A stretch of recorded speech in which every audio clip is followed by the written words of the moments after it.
Breaking news has shaken Michigan, and the story is even more complicated than it first appeared. The shooter behind a tragic attack has finally been identified, and the details are painting a picture very different from what many online speculated. This isn't the narrative that certain political voices were pushing.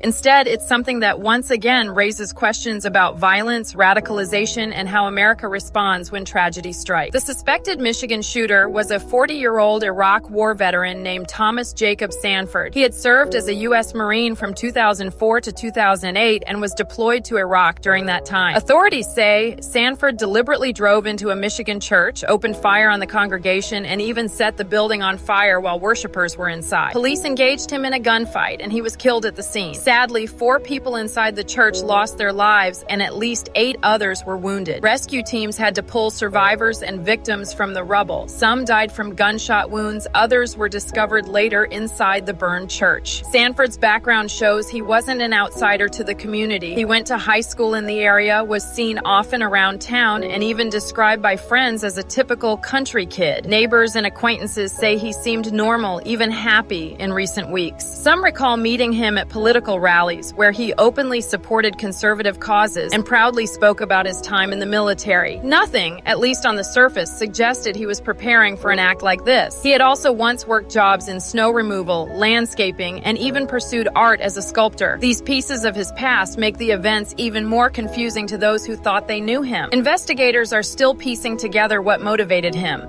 Some reports suggest his home display had political flags aligned with right-wing movements. His wife, described as deeply religious, had shared posts about her Christian faith. Friends, however, remained stunned, saying they never saw signs of extremism. What is clear is that this act was not the work of a so-called leftist radical, despite what some online influencers rushed to claim. It's a reminder of how quickly certain narratives spread, often without evidence, whenever violence happens. The reaction from political leaders has also fueled debate. Former President Donald Trump reportedly posted a bizarre AI-generated video promoting a futuristic healthcare program, then deleted it. Critics say it was a distraction from the real issues, while others argue it highlights how unstable the political climate has become. Meanwhile, commentators point out a disturbing pattern. Many of these mass acts of violence in the U.S. are carried out by white men, often with military backgrounds, and usually involving high-powered weapons. Yet the national conversation often shifts to blaming outsiders, immigrants, religious minorities, or marginalized groups,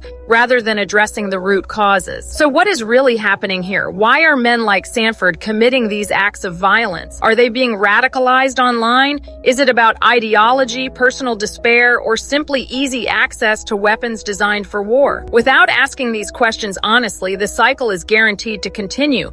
But when one side of the political spectrum refuses to even acknowledge the reality, preferring instead to point fingers elsewhere, solutions remain out of reach. Some voices, like Bill Maher, have warned that America is sliding toward authoritarianism, where tragedies are exploited for political gain rather than addressed with compassion and action. He argued that Republicans especially hold the power to step in and stop this danger.